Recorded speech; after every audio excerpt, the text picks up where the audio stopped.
पांचवे मौनी मोदी भइले भारत के सरकार। नमस्कार, प्रणाम, गोर लागत तनी सब दर्शक के भोजपुरी क्राइम बाबा चैनल में रोगल उनके प्यार दुलार बहुत मिलता। हम आशा करतन कि और रुआ लोग में बढ़ा के देम। आज एगो बहुत बड़ा सरप्राइज बा, कृपया वीडियो अंत तक देखी लोगिन। बहुत बढ़िया रउआ लोगिन के खातिर एगो बहुत बढ़िया सरप्राइज हम रखले बनी।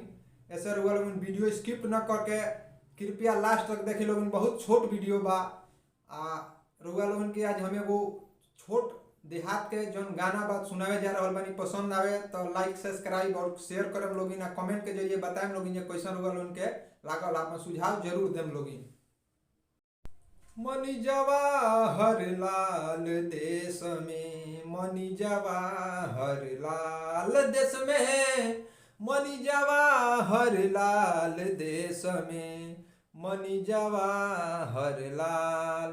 पहिले मनी महात्मा गांधी, दूसरे मनी सुभाष। पहिले मनी महात्मा गांधी, दूसरे मनी सुभाष। तीसरे मनी राजेंद्र बाबू, तीसरे मनी राजेंद्र बाबू। चौथे जय प्रकाश देश में, मनी जवाहर लाल देश में, मनी जवाहर लाल देश में, मनी जवाहर लाल। पांचवे मौनी मोदी भइले भारत के सरकार। पांचवे मौनी मोदी भइले भारत के सरकार। चीन के जाके सबक सिखवले, चीन के जाके सबक सिखवले।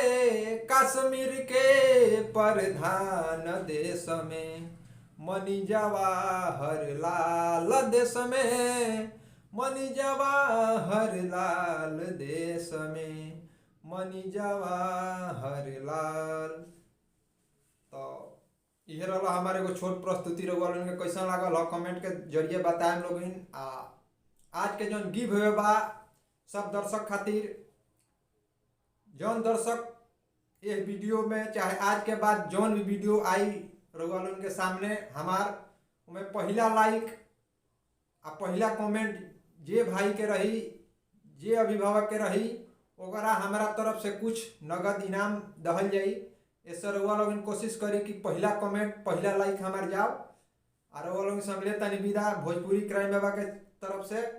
मिलल अगला वीडियो में, तब तक नमस्कार, प्रणाम, गोर लागत तनी।